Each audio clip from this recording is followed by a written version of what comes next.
Hey there everyone, I hope you're all fine. So in this video we are going to learn how to log out on Stumble guys.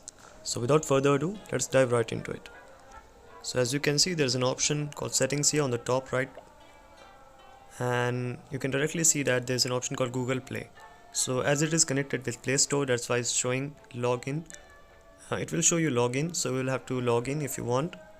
Right now I can just click on logout and it will log out my account. So that's it. That's how you can log out easily. So that's it for today guys, hope you found the video helpful. See you soon, have a good day.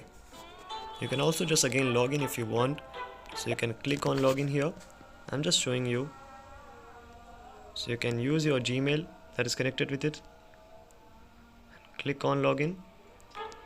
And you can also just log out right by clicking it. So that's how you can do that. That's it for today guys, hope you found the video helpful. See you soon, have a good day.